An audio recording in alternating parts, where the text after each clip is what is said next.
Assalamualaikum warahmatullahi wabarakatuh. Baiklah, kami dari kelompok 1 akan mempresentasikan hasil diskusi kami tentang PPH pasal 22. Sebelumnya, kami beranggotakan saya Anafi Rahman, Silva Maiziah, Atika Pratiwi Herman. Untuk materi definisi PPH 22 akan dijelaskan oleh rekan saya, Silva Maiziah. Baiklah, saya akan menjelaskan definisi pajak penghasilan pasal 22. PPH pasal 22 merupakan pajak yang dipungut oleh bendaharawan pemerintah, baik pemerintah pusat maupun pemerintah daerah. Instansi atau lembaga pemerintah lainnya berkenan dengan pembayaran atas penyerahan barang dan badan-badan tertentu, baik itu dari pemerintah maupun swasta, berkenan dengan kegiatan bidang impor atau ekspor usaha di bidang lain. Selanjutnya yaitu dasar hukum dan peraturan turunannya. Yang pertama ada Undang-Undang PPH nomor 36 tahun 2008, kemudian Peraturan Menteri Keuangan nomor 253 tahun 2008, PR nomor 53 tahun 2009, PMK nomor 90 tahun 2015, PR nomor 24 tahun 2015, kemudian PR nomor 31 tahun 2015, PMK nomor 34 tahun 2017, lampiran PMK nomor 34 tahun 2017, lampiran PMK nomor 110 tahun 2018, dan PMK nomor 92 tahun 2019.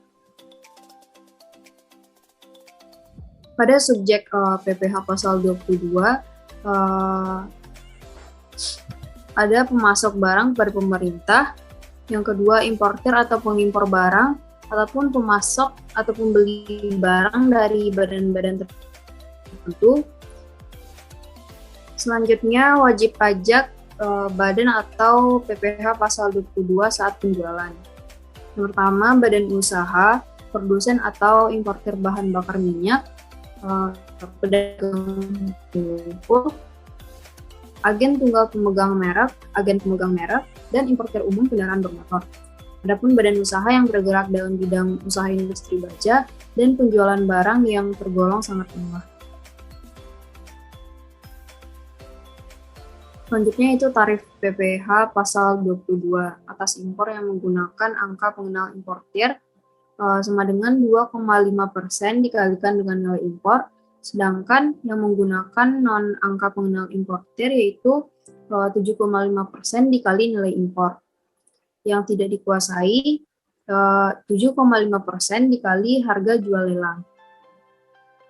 Selanjutnya atas pembelian barang yang dilakukan oleh Direktorat Jenderal Perbendaharaan, yaitu bendahara pemerintah, BUMN atau BUMD, dengan cara 1,5% dikali dengan harga pembelian, dan itu tidak termasuk PPN dan tidak final. Adapun atas penjualan hasil produksi pada kertas 0,1 dikali dengan dasar pengenaan pajak, pada semen 0,25% dikali dasar pengenaan pajak, pada baja 0,3% dikali dasar pengenaan pajak, dan otomotif 0,45% dikali dasar pengenaan pajak. Selanjutnya atas penjualan hasil produksi, pungutan PPH pasal 22 kepada penyalur atau agen bersifat final. Selain penyalur atau agen, itu bersifat tidak final. Baiklah, selanjutnya materi selanjutnya akan disampaikan oleh rekan saya, Nafi.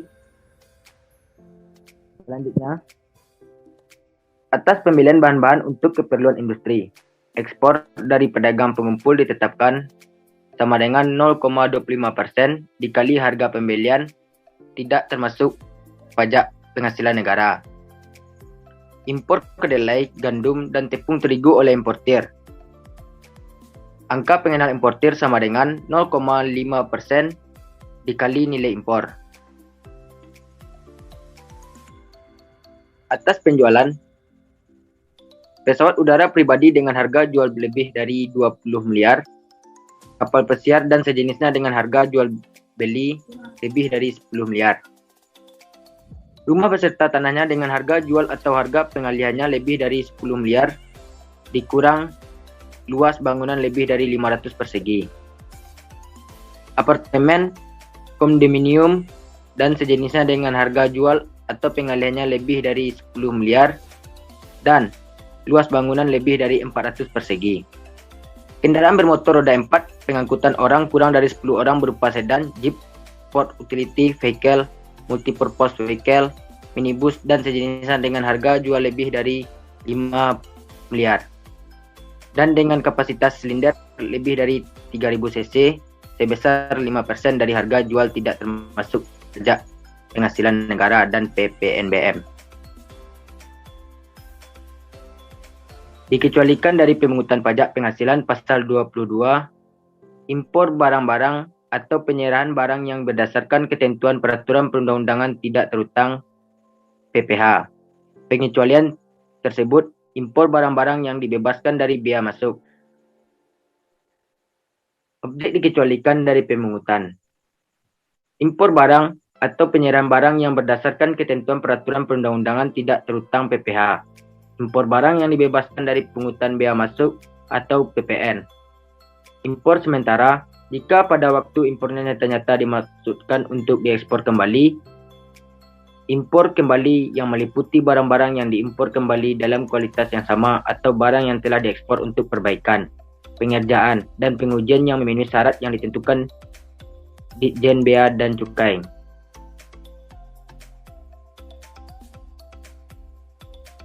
Materi selanjutnya, objek dikecualikan dari pemungutan. Yang pertama, pembayaran atas pengadaan barang bagi institusi pemerintah jika maksimal 2 miliar atau bagi BUMN maksimal 10 miliar dan tidak merupakan pembayaran terpecah-pecah atau jika ditujukan untuk pembelian BBM, listrik, BBG, pelumas, air minum atau PDAM dan benda pos. Yang kedua, pembayaran untuk pembelian gobah atau beras oleh Perum Bulog. 3. Emas batangan yang akan diproses untuk menghasilkan barang perhiasan dari emas yang ditujukan untuk ekspor. Pembayaran untuk pembelian barang sehubungan dengan penggunaan dana BOS.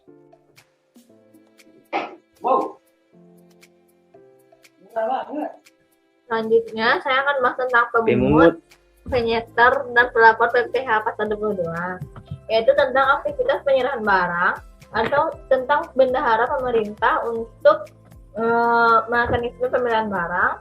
Digunakan juga oleh bendahara pengeluaran untuk mekanisme uang persediaan atau UP, dan PPh pasal 22 juga digunakan kuasa pengguna anggaran atau pejabat penerbit surat perintah untuk membayar SPM. Untuk mekanisme pembayaran langsung dan digunakan oleh BUMN tertentu. Nah, PPh 22 ini digunakan oleh yang pertama itu Bank Devisa dan Direktorat Jenderal Bea dan Cukai. Dan digunakan juga oleh bendahara pemerintah dan kuasa pengguna anggaran atau KPA, digunakan oleh bendahara pengeluaran, oleh kuasa pengguna anggaran atau KPA, dan badan usaha milik negara atau BUMN, dan digunakan juga oleh industri dan eksportir, dan digunakan juga oleh industri atau badan usaha yang melakukan pembelian komoditas tambang. Selanjutnya saya akan jelaskan tentang cara penyetoran PPh pasal 22. Pemungutan PPh pasal 22 atas impor barang dilaksanakan dengan cara penyetoran oleh importir yang bersangkutan atau Direktorat Jenderal Bea dan Cukai ke kas negara melalui kantor pos, Bank Devisa, atau bank yang ditunjuk oleh Menteri Keuangan. Penyetoran dilakukan dengan menggunakan surat setoran pajak. Yang selanjutnya, pemungutan PPh pasal 22 atas sembilan barang oleh bendahara pemerintah dan KPA, bendahara pengeluaran dan pejabat penerbit surat pemerintah membayar, wajib disetor oleh pemungut ke kas negara melalui kantor pos, Bank Devisa, atau bank yang ditunjuk oleh Menteri Keuangan dengan menggunakan surat setoran pajak yang telah diisi atas nama rekanan serta ditandatangani oleh pemungut pajak. Surat setoran pajak tersebut berlaku juga sebagai bukti pemungutan pajak pemungutan PPh pasal 22 oleh pemungut pajak selain wajib disetor oleh pemungut ke kas negara melalui kantor pos, Bank Devisa, atau bank yang ditunjuk oleh Menteri Keuangan dengan menggunakan surat setoran pajak. Dan selanjutnya pemungut wajib menerbitkan bukti pemungutan pajak penghasilan pasal 22. Nah, selanjutnya saya akan bahas tentang kewajiban pelaporan. Direktorat Jenderal Bea dan Cukai dan pemungut pajak wajib melaporkan hasil pemungutannya dengan menggunakan surat pemberitahuan massa ke kantor pelayanan pajak. Semua pemungutan PPh pasal 22 bersifat tidak final dan dapat diperhitungkan sebagai pembayaran PPh dalam tahun berjalan bagi wajib pajak yang dipungut, kecuali atas penggunaan bahan bakar minyak, bahan bakar gas, dan pelumas oleh produsen atau importir bahan bakar minyak, bahan bakar gas, dan pelumas kepada penyalur agen. Selanjutnya kita akan bahas tentang sanksi tarif. Bagi wajib pajak yang tidak memiliki nomor pokok wajib pajak, tarif akan lebih tinggi 100% atau PPh pasal 22 yang tidak final. Selanjutnya saya akan menjelaskan tentang akuntansi pajak PPh 22. Misalnya yaitu ada CV Jaya merupakan perusahaan ATK. Pada bulan Oktober 2016 menjual ATK kepada Dinas Pendidikan dan Kebudayaan Kabupaten Malang sebesar 5 juta dan tidak termasuk PPN. PPh pasal 22 yang terutang harus dipungut oleh bendahara Dinas Pemerintah Kabupaten Malang. Nah, kita cari pada hitungannya yaitu 1,5% dikali 5 juta, dapatlah hasilnya 75.000. Dan jika si penjahit tidak memiliki nomor pokok wajib pajak, maka akan dikenakan 100% kali lipat dari yang awalnya. Berjumlah 3% dikali 5 juta, senilai 150.000. Nah, ayat jurnal yang disusun oleh si Jaya saat terjadi transaksi, di debit kas dan bank sebesar 5.075.000, di kredit PPh pasal 22 terutang sebesar 75.000 dan penjualan sebesar 5 juta. Nah, ayat jurnal yang disusun oleh si Jaya saat penyetoran PPh pasal 22, di debit PPh pasal 22 terutang sebesar 75.000, di kredit kas dan bank sebesar 75.000. Selanjutnya, ayat jurnal disusun oleh Dinas Pemerintah Kabupaten Malang saat pembelian barang. Di debit pembelian barang sebesar 5 juta, di kredit dan PPh pasal 22 sebesar 75.000, di kredit kas dan bank sebesar 5.075.000, dan saat perkreditan pajak PPh terutang 75.000 di debit dan PPh pasal 22 sebesar 75.000 di kredit. Baiklah, mungkin itu yang dapat kami sampaikan. Apabila ada kesalahan dan kekurangan, mohon dimaafkan. Saya sebagai moderator undur diri. Wassalamualaikum warahmatullahi wabarakatuh.